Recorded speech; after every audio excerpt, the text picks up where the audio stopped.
आगे भगवान कहते हैं, श्रेयान् स्वधर्मो निविगुणः परधर्मान् त्वनुतिष्ठत् स्वधर्मे निधनं श्रेयः परधर्मो भयावह।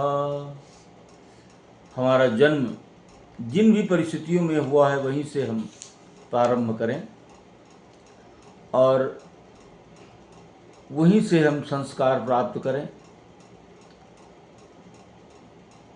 धर्म को धारण करें और वो धर्म हमें बाहर निकालेगा। दूसरे के धर्म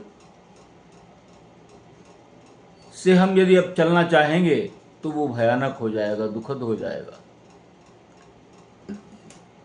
हमें अपने अंदर के धर्म को समझना होगा कि हमें आत्मा क्या निर्देश देती है।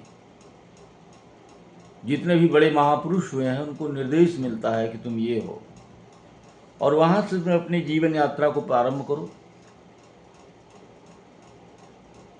जैसे जैसे निर्देश मिले उस चलते चले जाओ। श्री कृष्ण जी का भी जन्म कहाँ हुआ और कहाँ वो पहुँचे।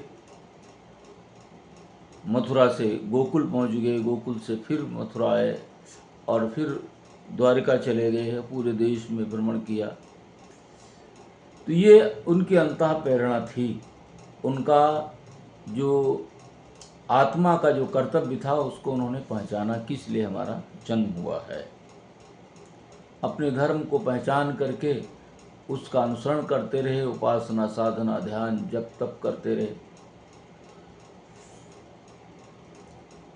और अपने ब्रह्म स्वरूप को उन्होंने प्राप्त किया कि मैं ब्रह्म हूँ, जिसका स्वरूप उन्होंने दुर्योधन को भी एक बार दिखा दिया था और युद्ध के मैदान में अर्जुन को भी अपना विराट रूप दिखा दिया था। मैं पूर्ण ब्रह्म हूँ, 16 कला का अवतार। तो फिर अर्जुन कहते हैं, हे प्रभु, अथ केन प्रयुक्तोऽयं पापं चरति पुरुषा अनिच्छन्नपि वर्षेय बलादिव नियोजितः। तो फिर हे कृष्ण, तो फिर वह मनुष्य स्वयं न चाहता हुआ भी बलात् लगाए हुए की भांति किससे प्रेरित होकर पाप का आचरण करता है, ये भी तो बता दीजिए। तब श्री कृष्ण भगवान कहते हैं,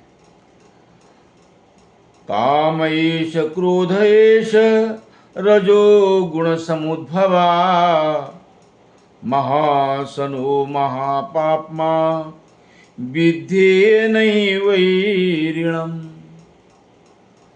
धूमेनाव्रियते वह्निर् यथादर्शो मलेन च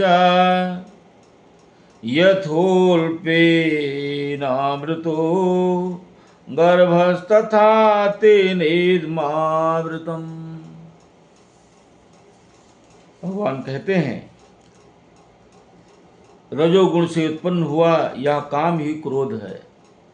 यह बहुत खाने वाला अर्थात भोगों से कभी अघाने वाला नहीं, इसका पेट नहीं भरता है, ये बड़ा पापी है। इसको ही तू इस विषय का बैरी जान ले।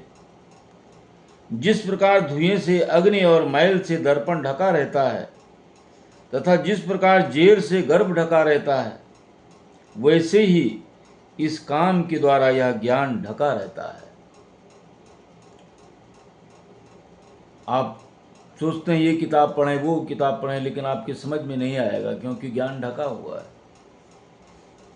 और जब ये विगत जन्मों के कुसंस्कार हटेंगे, कर्मफल भोग जब आपके कम होंगे तो धीरे धीरे परत हटती चली जाएगी। लालटेन का शीशा जैसे साफ करते हैं ऐसे ही साफ होता चला जाएगा और चित्त शुद्ध होता चला जाएगा और आप देख सकेंगे, ज्ञान को प्राप्त कर सकेंगे, अनुभव कर सकेंगे और दृढ़तापूर्वक ज्ञान को अपने धारण करके अपने आत्मा का भी दर्शन कर सकेंगे। आप जब आत्मा का दर्शन कर लेंगे फिर संतुष्ट हो जाएंगे, उसी पर दृढ़ हो जाएंगे। फिर इधर उधर के जो वासनात्मक क्रोध की और जो हमारी कुसंस्कार हैं पिछले जन्मों की, जिस योनियों में आप रहे हैं उस योनि के संस्कार हैं, उसको आप खत्म करके अब आत्मा के धर्म को, जो आत्मा का धर्म है, उसका पालन करेंगे और वैसे ही साधना करेंगे, जप करेंगे। फिर श्री कृष्ण भगवान कहते हैं, ये शरीर के परे इंद्रियां हैं और इंद्रियों के परे मन है और मन के परे आत्मा है और आत्मा के परे परमात्मा है। और जब आप आत्मा को जानते हैं तो परमात्मा सामने खड़ा होता है और फिर परमानंद में जीवन जीते हैं और सत्कर्म करते हुए इस धरती पर मोक्ष को प्राप्त करते हैं। यही हमारा स्वतंत्र है। ओम नमः शिवाय।